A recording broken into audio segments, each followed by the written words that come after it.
Evangelho de Jesus Cristo, segundo nos escreve Mateus, o capítulo é o de número 7, nós vamos ler 2 versículos da palavra de Deus.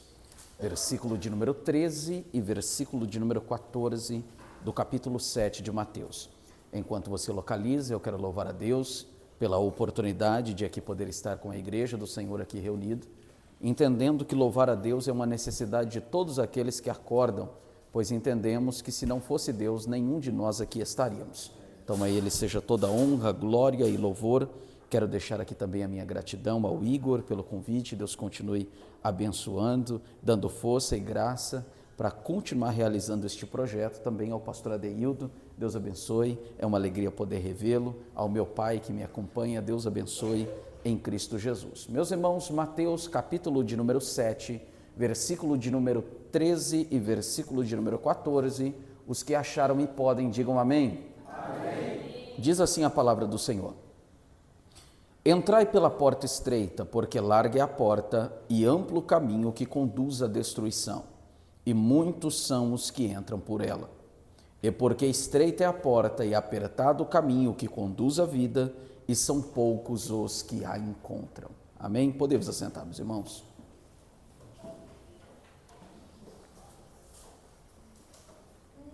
Olhe para cá. Não existiu, não existe e nunca existirá um pregador tão impactante quanto nosso Senhor Jesus. Não digo isso por conta dos sinais e maravilhas que ele operou, como dar vista aos cegos, fala aos mudos, audição aos surdos, colocar de pé os coxos e aleijados e ressuscitar mortos. Mas digo também por suas grandes ministrações. Jesus é conhecido por mensagens impactantes e profundas. Mensagens estas que nos levam a refletir até nos dias de hoje, pois afinal de contas é a mensagem de nosso Senhor.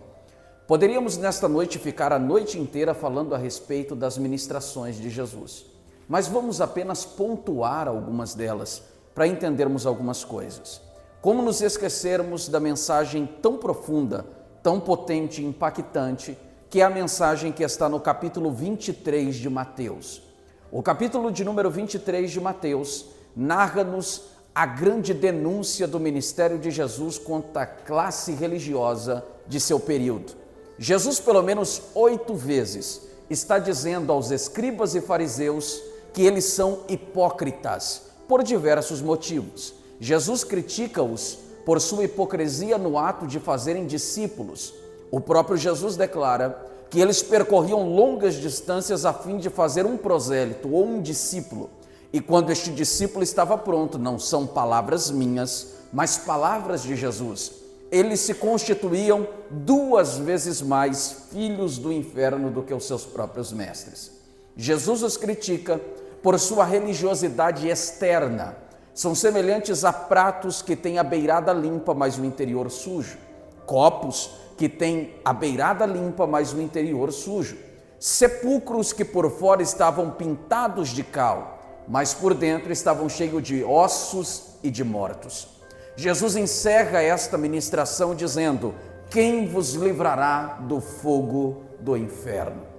Na mensagem subsequente a essa, capítulo 24 e 25 de Mateus, está narrado para nós o sermão profético, ao que Jesus vem para responder aos seus discípulos, que lhe fazem a pergunta: Senhor, que sinais haverão destas coisas e da tua vinda e do final do mundo? Ao que Jesus se propõe a respondê-los, falando a respeito de assuntos escatológicos ou de assuntos do tempo do fim. É neste período que Jesus fala de sua volta, da iminência de sua vinda, nos levando a entender que precisamos estar preparados para o dia glorioso da volta de nosso Senhor. Mas também não podemos deixar passar a grande mensagem da última instrução ou das últimas instruções, capítulo 13, 14, 15 e 16 do Evangelho de João. Jesus, após a grande última ceia, tem a oportunidade de falar com os seus discípulos, tranquilizando-os, os fazendo entender que ele é fiel para cumprir todas as promessas que ele fez. É neste sermão que Jesus tranquiliza a alma deles dizendo: na casa do meu pai há muitas moradas. Se não fosse assim, eu vou-lo teria dito, mas já que disse, estou indo preparar um lugar para que onde eu estiver estejais vós também. É neste sermão que Jesus nos ensina que nós não somos 10, 20, 30, 40, 50, 60, 70, 80, 90, mas sim 100% dependentes dele. Foi Jesus quem declarou: sem mim nada podeis fazer. Os versículos que nós lemos também fazem parte de um dos grandes sermões de Jesus, considerados por muitos como o maior sermão do ministério de Cristo, ou o mais conhecido, que é o Sermão do Monte ou da Montanha, como você bem queira. Capítulo 5, capítulo 6 e capítulo 7 do Evangelho que Mateus escreve. Jesus está falando sobre uma diversidade de temas. Entre eles existem temas espirituais, mas também temas de trato pessoal, como o ato de julgar pessoas, como o fato de fazer ações sociais,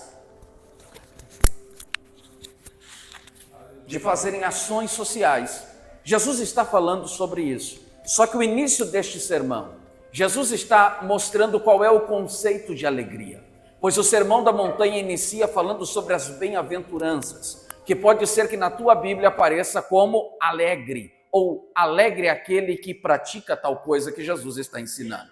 E como é que Jesus mostra isso para nós? Jesus mostra o conceito de alegria no reino de Deus, que é totalmente oposto à terra. Na terra funciona assim: para declarar que sou alegre eu tenho que possuir, para declarar que sou alegre eu tenho que ter, para declarar que sou alegre eu preciso das riquezas. Mas aí ele declara: no reino dos céus alegre é aquele que é pobre de espírito.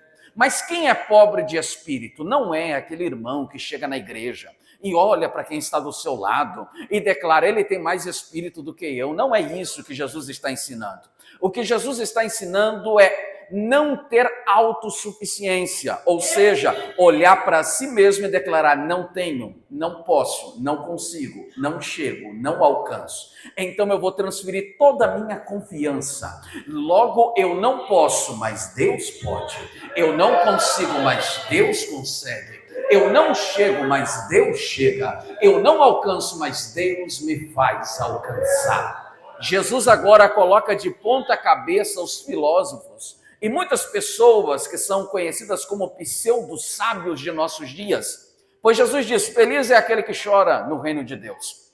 Como pode ser feliz se está chorando, sendo que na terra o símbolo máximo de alegria é o sorriso?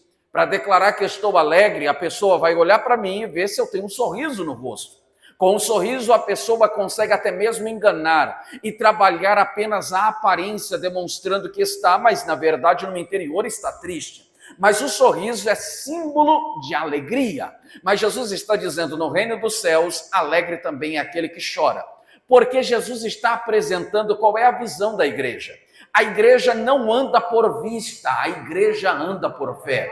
Por vista, nós temos motivos sobrados para estarmos tristes, pois afinal de contas no mundo existe dívida, existe enfermidade, existe dificuldade. As portas se fecham, os cemitérios vão ser visitados mais cedo ou mais tarde. Os hospitais também serão lotados por pessoas que estão passando por muitas crises. Mas nós, como igreja, não andamos por vista, andamos por fé, e a fé nos faz enxergar além da tormenta, entendendo que o futuro será melhor. É por isso que o apóstolo declara: a minha breve e momentânea tribulação não se comparará com o peso de glória que está. Jesus inicia este sermão desta forma, mas no capítulo de número 6, ele continua na mesma entonação de ensino. Mas o capítulo de número 7, do qual faz parte os versículos que nós lemos, é o capítulo de conclusão. Jesus está concluindo esta mensagem.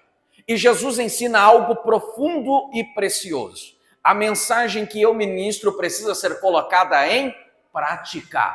O que Jesus está dizendo é que a mensagem é como uma semente entregue em suas mãos. Mas a semente só vai produzir se ela for lançada no solo, Sendo assim, o que eu ouço na terça-feira, eu coloco em prática na quarta. O que eu ouço na quinta, eu coloco em prática na sexta. O que eu ouço no sábado, eu coloco em prática no domingo. E o que eu ouço no domingo, eu tenho que colocar em prática também na segunda-feira. Sendo assim, eu viverei os efeitos da palavra de Deus em minha vida. Não à toa, Jesus encerra este sermão com uma parábola dizendo: aquele que ouve as minhas palavras e não as pratica. Eu comparo alguém que edificou a casa sobre a areia. E quem edifica sobre a areia não está disposto a trabalhar muito. Ele quer facilidade, ele quer receber de forma instantânea. Ele edifica a casa e a casa é edificada muito rápido. Só que existe uma realidade na vida: tem chuva, tem correnteza, tem ventos. E quando isso acontece em uma casa que não pratica a palavra, grande é a ruína. Mas em contrapartida ele declara: aquele que ouve a minha palavra e a coloca em prática. Eu comparo alguém que edificou a casa sobre a rocha. Gastou mais tempo, é verdade. Ficou mais cansado, é verdade. Se desprendeu de recurso, é verdade. Só que tem uma coisa: quando a realidade da vida chega para ele, que é chuva, correnteza e ventos, quando tudo isso passa, ele permanece de pé, pois está edificado sobre a rocha. Os versículos que nós lemos também estão nesta parte conclusiva do sermão. Jesus está falando sobre duas portas. Quantas portas? Quantas portas? Jesus está falando sobre dois caminhos. Quantos caminhos? Jesus também está falando sobre dois destinos. E aqui nós vamos entender um pouco mais a fundo aonde eu quero chegar nesta noite com essa meditação. Quando uma palavra aparece muito na Bíblia Sagrada, ela pode ter vários significados, dependendo do contexto em que ela está inserida. A palavra porta aparece mais de 300 vezes na Bíblia Sagrada. Então ela pode ter vários significados. Por exemplo, porta na Bíblia é representação de oportunidade de ministrar a palavra. Lembra quando Paulo fala de porta aos irmãos de Corinto? Ele diz assim: vou ficar em Éfeso até o Pentecostes. Por quê, Paulo? Porque uma porta grande e eficaz se me abriu e grandes são os adversários. É oportunidade de pregação. Quando Paulo fala de portas aos irmãos de Éfeso, aos irmãos de Colossos, melhor dizendo, ele diz assim: orem, mas orem também por mim. Por quê? Aí Paulo declara: para que Deus abra a porta da palavra, para que eu possa ministrar sobre o mistério de Cristo Jesus. Quando Jesus fala de porta, a sexta igreja citada no Apocalipse, sendo esta a igreja de Filadélfia, após elogiar a igreja no capítulo 3 de Apocalipse, ele faz uma promessa: eis que diante de ti coloquei uma porta aberta, a qual ninguém pode fechar. Isso é oportunidade de pregação. Mas porta na Bíblia também fala de intimidade. Aonde está isso, Tiago? Capítulo 4 do segundo livro dos Reis. Tem uma mulher que está passando um drama terrível. Ela está agora como viúva, afinal de contas perdeu o seu marido. Mas além disso, a situação vai se intensificar ainda mais, pois o marido deixou dívidas e os credores vêm. Conhecemos muito bem a história e a proposta dos credores é levar os filhos como pagamento desta dívida. Esta mulher vai até Eliseu, e Eliseu significa o meu Deus salva, para nos ensinar que o crente em momento de dificuldade sempre tem um Deus que salva para ouvir a sua oração. Ela vai até Eliseu e evoca o testemunho do marido. Tu sabes que ele era fiel, tu sabes que ele era temente a Deus. Eliseu então declara a ela: o que tenho eu contigo? Diz para mim o que é que tu tem em casa. Esta mulher agora não é apenas uma viúva, mas também uma professora. Ela não pensa em vender a casa para pagar a dívida. Ela não pensa em vender os móveis da casa para tentar, pelo menos, diminuir o valor da dívida. Mas ela lembra que tem uma botija de azeite. E azeite é símbolo do Espírito Santo. Já percebeu uma coisa? Quando tudo se vai, o Espírito Santo continua. Os amigos vão embora, o Espírito Santo continua. As alegrias podem ir, mas o Espírito Santo continua. Os abraços vão embora, mas o Espírito Santo continua. O dinheiro também falta, mas o Espírito Santo continua. Aleluia! Quando ninguém quer estar do teu lado, lá está o Espírito Santo como um verdadeiro amigo para te ajudar. Ele diz então: vai e pede vasos emprestados, não poucos, muitos vasos. E depois, entra na tua casa, tu e os teus filhos, e fecha a tua porta. Porque multiplicação de azeite nunca precisou de plateia para acontecer. Multiplicação de azeite é intimidade. Intimidade nós fazemos em particular. Aleluia. Quando Jesus fala sobre intimidade também, ele cita a porta.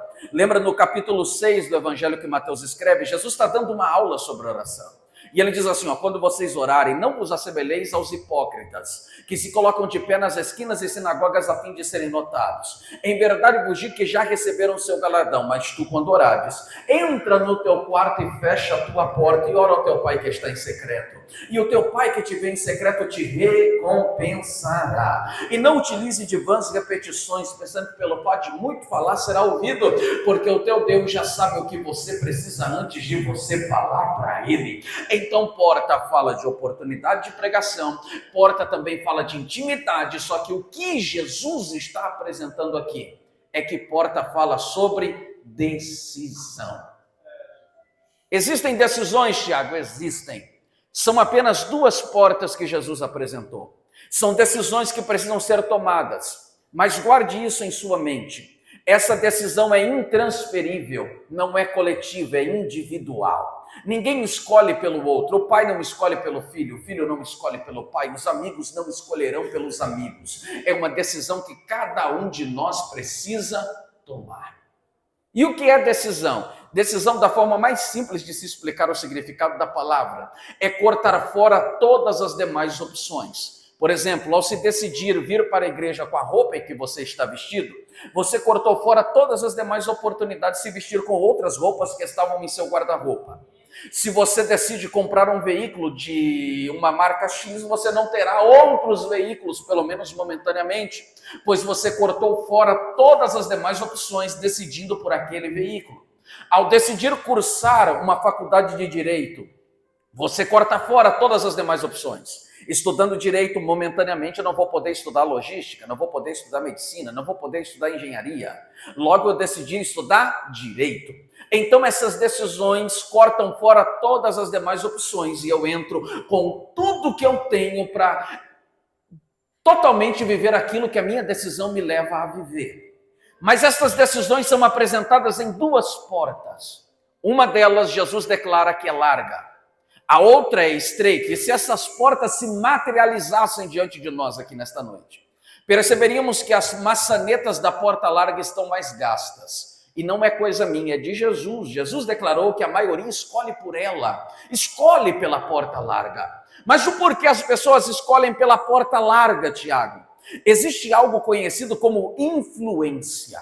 E algumas coisas nos levam a ser influenciados. A primeira delas, rapidez. A porta larga promete rapidez na realização de todo o projeto. Olhe para cá. A porta larga promete rapidez na realização de todo o projeto. Se eu tiver que ferir princípios, não tem problema, declara a porta larga. Se eu tiver que perder a moral, a porta larga declara, não tem problema. Se eu tiver que me converter em um ser totalmente de trevas, a porta larga declara, não tem problema. O importante é alcançar com rapidez aquilo que você quer. Se você quer riqueza, vai alcançar rápido. Se você quiser prazer, vai alcançar rápido também. Se você tiver que sair de Campinas hoje e ir até a capital da Bahia, Salvador, você vai gastar mais de 30 horas de ônibus. É uma viagem cansativa, difícil. Mas se você sair de Campinas através de um avião partindo de Viracopos, você vai chegar até a capital da Bahia em 2 horas e 15 minutos. O mesmo valor, você vai de ônibus ou de avião? De avião. Porque os homens decidem escolher por aquilo que os leva mais rápido àquilo que eles querem. Mas além disso, existe mais algo que influencia a humanidade a escolher. O que é, Tiago? O conforto. As facilidades de alcançar o conforto que eu quero. Por exemplo, se acaba o culto aqui, você tem que ir para casa, preparar o arroz, cozinhar feijão, descongelar a carne, preparar todo o jantar para a sua família. Ou se você tem a opção de passar em uma pizzaria, em uma lanchonete, seu esposo vai pagar tudo.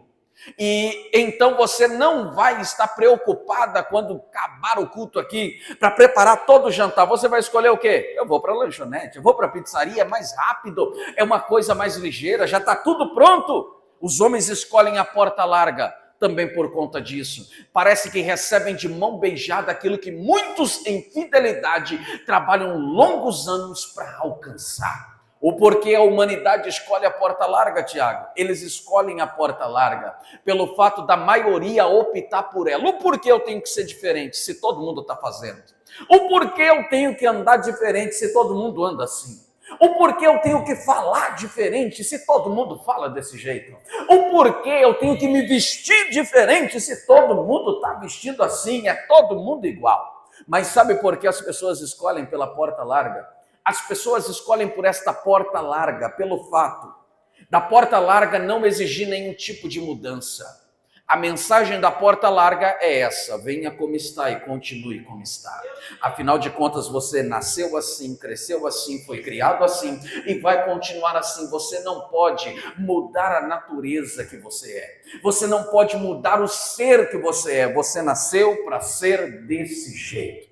Só que tem uma coisa, sobre nós existe a responsabilidade de pregar ao mundo para resgatar vidas, apresentando uma outra porta. E que porta é essa? É uma porta estreita.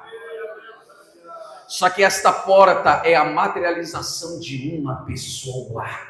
Tiago, a porta estreita é uma pessoa? É, João capítulo 10. Lembra o que Jesus está dizendo? Aquele que não entra pela porta, mas sobe por outro local, é ladrão e salteador. Mas aquele que entra pela porta é o pastor das ovelhas. A este o pastor abre, ele entra, fala com as suas ovelhas, chama elas pelo nome, as suas ovelhas o seguem. Ele vai à frente de suas ovelhas, mas não seguirão o estranho. Eles não entenderam, então Jesus apresenta de uma forma mais clara: eu sou a porta. E ele faz algumas promessas: quem passar por mim, primeiro, salvar-se-á. Segundo, entrará. Terceiro, sairá. Quarto, encontrará pastagem. O que é isso, Tiago? É as bênçãos de quem opta pela porta estreita. Quem passa pela porta estreita declara: em tempos anteriores eu estava escravizado, perdido e condenado em todo tipo de pecado a ir ao inferno, mas agora eu posso declarar: sou salvo em Cristo Jesus. Mas também ele declara: eu entrei. Entrou para o quê? Eu entrei para o reino de Deus. Eu saí da onde? Saí do reino das trevas. Lembra a declaração de Pedro dizendo: vós sois a geração eleita, sacerdócio real, nação santa, povo adquirido. Para quê, Pedro? Para anunciar o poder daquele que tirou você das trevas para a maravilhosa luz. E se você pode adorar a ele, eu te convido a adorá-lo. Sabe por quê? A quarta bênção é encontrar a pastagem, porque a ovelha de Jesus não passa fome. Tem alimento na terça, tem alimento na quinta, tem alimento no sábado, tem alimento no domingo de manhã, tem alimento no domingo à noite. Só passa fome na igreja quem quiser, porque enquanto você estiver disponível a se alimentar, o banquete do céu é servido através da palavra de Deus.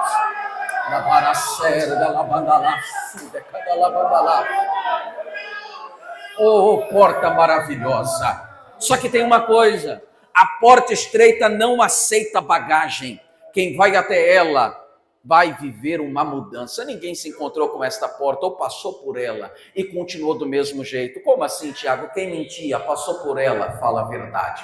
Quem roubava passou por ela, agora trabalha. Quem maltratava passou por ela, agora é amor.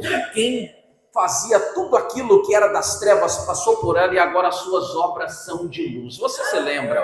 O dia que você passou por essa porta, você chegou até ela sobrecarregado. Só que esta mesma porta prega no capítulo 11 de Mateus uma mensagem profunda: Pai, graças te dou, que ocultastes estas coisas aos sábios e entendidos, mas revelastes aos pequeninos, porque assim te aprouve. Ninguém conhece o Pai senão o Filho, ninguém conhece o Filho senão o Pai a quem ele quiser revelar. E esta porta bradou dizendo: vinde a mim todos vós que estáis cansados e sobrecarregados. O teu papel é vir até mim, mas o meu papel é te aliviar. Aí a gente chegou: Senhor, eu estou sobrecarregado de enfermidade. E a porta declarou: veio ao lugar certo, optou pela porta correta, porque se tu tem enfermidade, eu sou a cura para a tua alma. Senhor, eu estou sobrecarregado de tristeza. Veio a porta certa, porque se tu é tristeza, eu sou alegria para a sua existência. Senhor, eu estou sobrecarregado de pecado, veio a porta certa, porque se tu estás com pecado, eu, além de ser a porta, também sou o Cordeiro de Deus que tira o pecado do mundo. Aleluia! Temos a responsabilidade de apresentar a porta estreita. Aleluia! Só que quem passa por portas tem acesso a alguma coisa.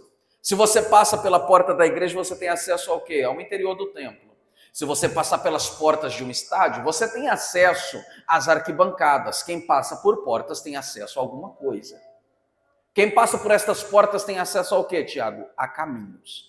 Só que os caminhos são semelhantes às portas que lhe dão acesso. Caminho largo para a porta larga, caminho estreito para a porta estreita.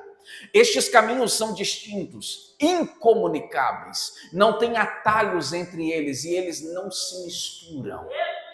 Qual é, Tiago, a proposta do caminho da porta larga? O caminho da porta larga nos dá motivos sobrados à Bíblia para não entrarmos nele. Porque a primeira coisa que aprendemos através de Provérbios, capítulo 4, versículo 19, é que o caminho largo é tratado como o caminho dos ímpios. E a Bíblia diz que o caminho dos ímpios, Provérbios 4, 19, é um caminho escuro e eles não sabem no que tropeçam. Você já acordou de madrugada e declarou: eu conheço muito bem a minha casa, então eu não preciso acender as luzes, eu vou no banheiro sem precisar acender nada. Aí você saiu no corredor, mas sua esposa não falou para você que tinha mudado os móveis. Não me pergunte por que acontece isso. Quando chegar no céu, a gente vai perguntar para Deus. Mas, vez ou outra, as mulheres gostam de mudar os móveis de lugar. Eu não sei se aqui tem alguém que é desse jeito, mas mudam os móveis de lugar. Aí você saiu todo alegre dizendo: eu conheço a minha casa. Mas a primeira vez que você virou no corredor, já bateu com o dedinho na quina do sofá e percebeu: nem a minha casa eu conheço direito. Que dirá o caminho? O caminho dos ímpios é escuro e eles não sabem no que tropeçam. Eles vão andando e os tropeços vão acontecendo. Tiago, o caminho é muito pior do que isso, é claro que é. Porque no capítulo 7 de Provérbios, a Bíblia declara que o sábio está dizendo: eu vi um jovem falto de entendimento que saiu de sua casa. Mas ele também declara que tem uma mulher sedutora que saiu de sua casa com uma proposta de sedução em seus lábios. Ela se depara com este jovem e vai tentar convencê-lo a ir à sua casa, prometendo que não haverá nenhum tipo de prejuízo para ele, não há perigos em ir para um ato de relacionamento extraconjugal ou um ato de adultério. Este jovem é convencido pela mulher e vai para a casa desta mulher. Só que no caminho, o sábio que está contemplando esta situação começa a dar a sentença. Ele segue como um pássaro que será atravessado por uma flecha. Ele segue como um boi que vai para o matadouro, não sabendo que caminho de sepultura é a casa desta mulher. Então o caminho é escuro, de tropeço e de sepultura. Mas este caminho fica pior, porque Jesus declara que quem está guiando este caminho é cego. Você confiaria os passos da sua vida a alguém que é cego? Sendo que alguém que é desprovido da visão precisa de auxílio, ou de uma bengala, ou de um animal, ou de outra pessoa, para conseguir se locomover? Você confiaria os seus passos para a eternidade a alguém que não pode lhe dar a certeza de um futuro de paz e de tranquilidade? Este é o momento de refletir. O quão difícil é estar no caminho largo.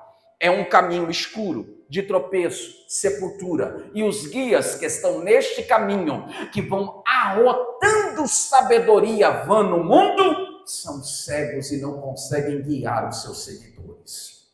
Mas, Tiago, se o caminho é escuro, de tropeço, sepultura, o guia é cego, por que os homens não fogem? Por conta de Provérbios 14 e 12. Há caminhos para o homem que parecem caminhos de vida, mas no final são caminhos de morte. Aí fora existem milhões e milhões de pessoas que estão no caminho de ilusão. Pensam que vai dar tudo certo, mas no final vai dar tudo errado. Pensam que o caminho é de paz, mas o final será de tragédia. Pensam que o caminho é bom, mas no final será ruim. E por que tu diz isso, Tiago? Porque nós, como igreja, temos a palavra para alertá-los. E que palavra é essa? Existe um caminho apresentado na Bíblia que é diferente. Aleluia, eu sinto a presença dele para dizer isso.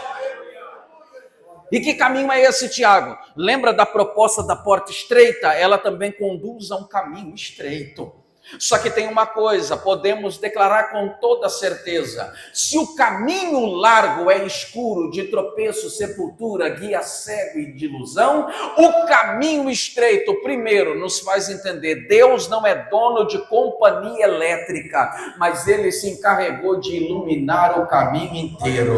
Salmo de número 119, verso de número 105: lâmpada para os meus pés é a tua palavra, e luz para o meu caminho. Aleluia. O caminho é estreito, é verdade, tem luta, é verdade, tem prova, é verdade, mas você nunca poderá dizer: o caminho que Deus me colocou está escuro, porque enquanto o mundo está batendo cabeça, Deus diz: está na prova, está difícil, complicado, mas entenda uma coisa: o caminho é de luz até o destino final dele. Aleluia. Além disso, o caminho estreito também é agradável a Deus. Salmo de número 1, verso de número 6: o Senhor conhece o caminho do justo. O que é esse conhecer? É se agradar do caminho. É semelhante se eu tivesse que ir a uma viagem com o pastor Adeildo, em um local que ele já foi várias vezes, mas é a primeira vez que eu estou indo. Eu não me atreveria a tomar a direção do veículo, mas diria: já que o Senhor foi tantas vezes, conhece a estrada, conhece o caminho, então vai conduzindo mais uma vez. É exatamente esta a proposta do caminho de Deus. No caminho de Deus não é você que vai sentando na direção dizendo: eu vou decidir do jeito que eu quero, mas nós estamos na medida de Paulo, quando fala aos Gálatas, lembra? Já não vivo mais eu, é Cristo quem vive em mim. Não sou eu que domino a minha vida, é Ele que declara onde eu vou, aonde eu piso, aonde eu chego. Se é para pregar no palácio, eu prego. Se é para pregar no deserto, eu prego. Se é para multidão, eu prego. Se é para um só, eu vou pregar do mesmo jeito. Não sou eu que determino os meus passos, mas é Ele que me conduz para onde Ele quer que eu vá. Aleluia! Oh, glória! Que caminho glorioso, Tiago. O caminho é bom demais. Mas lembra que eu disse que o caminho largo tem um guia e é cego? O caminho estreito também tem guia, igreja. E quem é esse guia? Como é que ele está vestido, Tiago? Ele não está vestido de terno. Ele também não tem sapato brilhante. Ele não tem gravata de seda. Ele não usa camisa social. Então, como ele está vestido? Aí João declara como ele está vestido em Apocalipse 1. Ele está vestido até os pés com uma veste branca. Sobre o seu peito há um cinturão de ouro. Os seus pés são como latão reluzente. Na sua mão direita existem 7 estrelas. E o semblante, João, cabeça e cabelo são brancos como a lã branca. Mas o seu semblante não tem como olhar, porque é como o sol ao meio-dia. Mas eu vi que os olhos dele são como chama de fogo. Aleluia, ele enxerga muito bem, e a visão dele não para na sua aparência, não para no comprimento do teu cabelo ou no brilho da tua gravata. A visão dele entra dentro do teu ser, ele te conhece melhor do que você mesmo. Que guia maravilhoso! Que guia extraordinário a igreja tem, porque o guia da igreja não é semelhante a alguns que ensinam apenas com palavras. O guia da igreja ensina com palavra e exemplo. Foi ele quem declarou: ora, quem quiser vir após mim, primeiro, negue-se a si mesmo, segundo, toma a sua cruz e depois siga-me, porque mesmo eu, o guia do caminho, eu também vou passar por ele junto de você. Aleluia! Eu vou te dizer uma coisa: a mensagem que pesa sobre nós, a responsabilidade para anunciar, é que nós estamos totalmente contrário ao mundo. Aí fora, as pessoas, as celebridades, os homens ilustres têm uma palavra em sua boca dizendo: todos os caminhos levam até Deus. Mas nós, como igreja, declaramos aquilo que Jesus declarou em João capítulo de número 14. Só tem um caminho. Que caminho é esse? Ele declarou: eu sou o caminho, a verdade e a vida, e ninguém vai ao Pai senão por mim. Jesus é o caminho da obediência.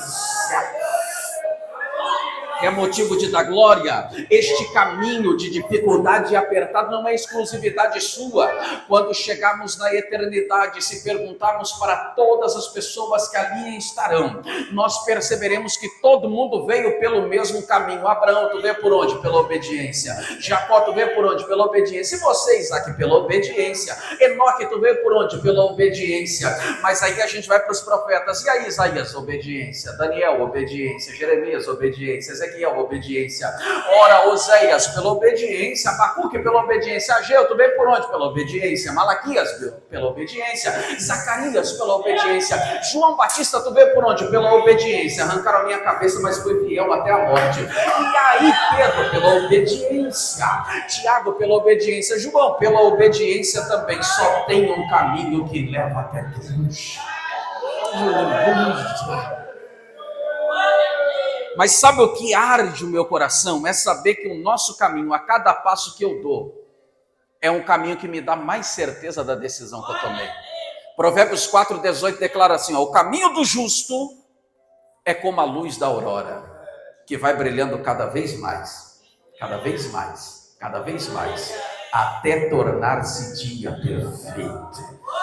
Aleluia, o que é isso? A cada culto que você vem, a cada momento de oração que você tem, a cada momento de envolver-se em comunhão com Deus, a certeza fica mais forte no seu coração. Já percebeu? Foi a melhor decisão que eu tomei, aceitar Jesus. Foi a melhor decisão que eu tomei, largar o mundo e vir para Cristo com toda a minha existência. Foi a melhor decisão que eu tomei, não ficar com reserva para mim, mas me entregar por inteiro ao Senhor, porque a cada passo que eu dou, eu sei, está chegando a hora gloriosa da igreja conhecer o seu Senhor. Aleluia. Lavará serga, lavandalá, serga, lavandalá, lavandalá. Agora olhe para cá. Um dia esses caminhos acabam na terra. Um dia esses caminhos acabam. Acabam, Tiago? Acabam. Quando Jesus fala sobre o término do caminho, ele fala no capítulo 12 do Evangelho de Lucas, a partir do versículo de número 13, Jesus está resolvendo um problema entre irmãos. Lembra desse texto? Um irmão chega ao outro dizendo, Senhor, fala com meu irmão aí para ele dividir a herança. Aí Jesus diz, quem me colocou como juiz entre vós? E Jesus vai resolver aquilo ali com uma parábola. A herdade de um homem produziu em abundância, ou seja, a fazenda dele começou a produzir demais. E o que ele fez? Não tem um celeiro para guardar todos os grãos. Vou destruir o celeiro, construir outros maiores. E assim ele guarda todos os grãos. E quando isso acontece, ele tenta dominar aquilo que ele não tem domínio. Ele declara para a sua alma dizendo, alma, dorme, come, bebe, porque tem bens para muitos dias. Tiago, então, quer dizer que eu não tenho domínio sobre a minha vida? Não. Tu tem certeza que amanhã tu está vivo?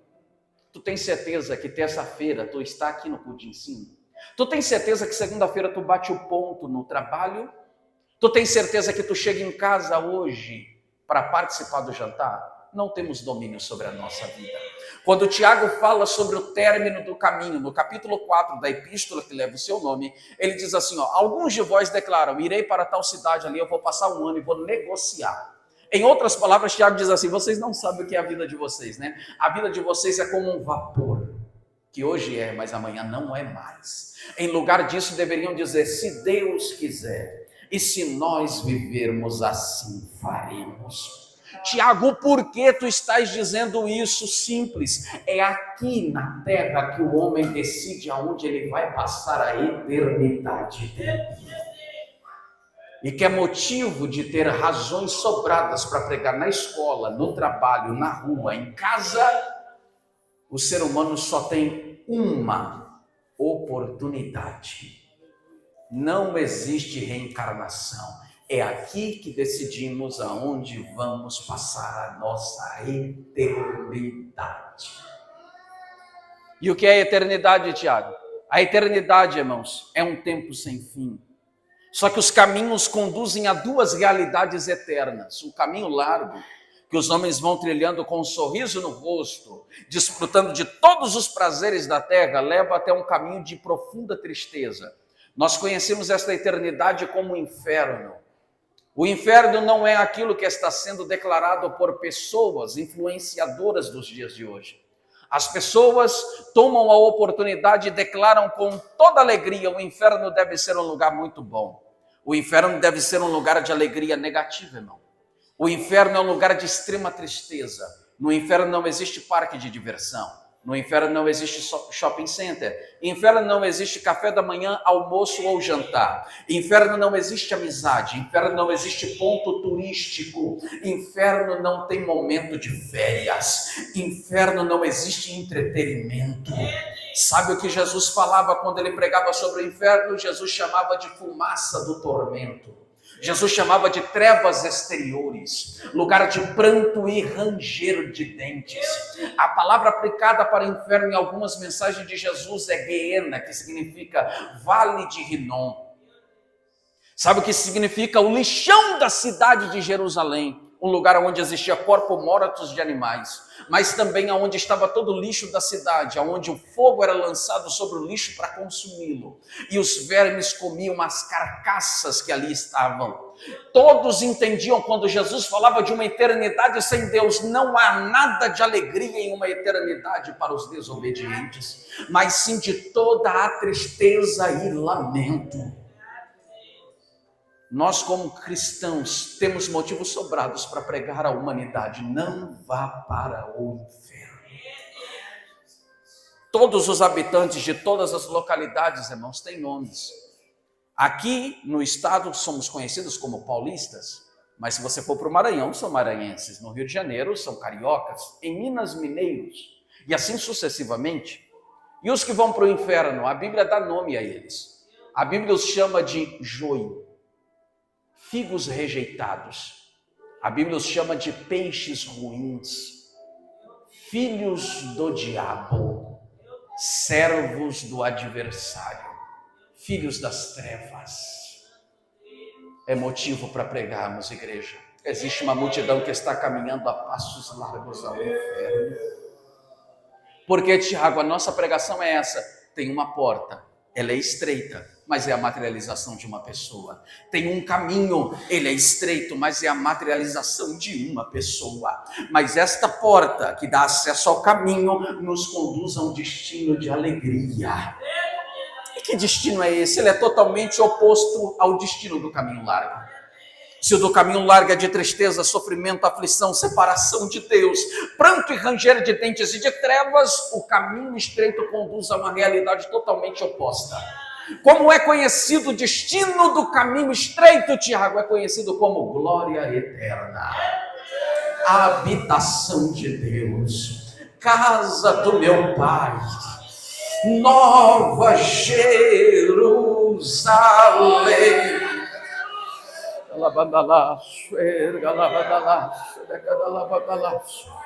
Que lugar glorioso é esse, igreja?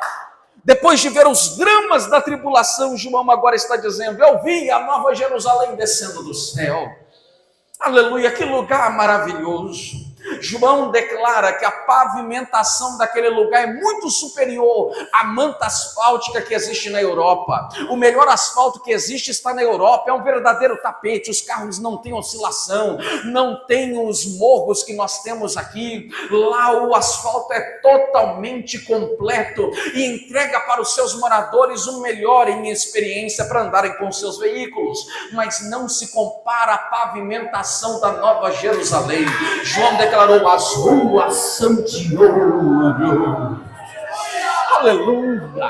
Todo mundo já passou na frente de um condomínio e já viu aqueles muros feitos de pedras que eles gastam verdadeiras fortunas para construir o muro de segurança do condomínio, mas não se equipara ao muro da Nova Jerusalém. João declara: ele é de jaspe. Qual foi a porta mais cara que você colocou na tua casa? Tiago, eu paguei 2.000, 3, 4, Tiago, respeita, a porta da minha casa vale mais do que 5.000, para que quem chegue na tua casa já tenha um suspiro arrancado dizendo: se a porta é desse jeito, que dirá o interior da casa. Mas não se compara às portas da Nova Jerusalém. João declara: as portas são pérolas. Aleluia! No céu não tem racionamento de energia e nem de água, porque João declarou: na terra é diferente, mas no céu é assim, tem um rio de água viva que corta o centro da cidade. Deus não é dono de companhia elétrica, Deus não tem uma CPFL no céu, mas no céu não vai ter blackout. Por quê, Tiago? Porque Deus fez um compromisso: quem vai iluminar a cidade sou eu com a minha glória. E a lâmpada da Nova Jerusalém será o Cordeiro de Deus. Aleluia! Tu pode levantar a tua mão direita para cima agora. Uma mão é pouco, levante logo as duas, porque naquele lugar não entra enfermidade, não entra pandemia, não entra desespero, não entra lágrima, não entra aflição, não entra pecado, não tem bandido, não existe ladroagem, não existe corrupção. É um lugar de glória, de paz, de alegria, de vida. Aleluia!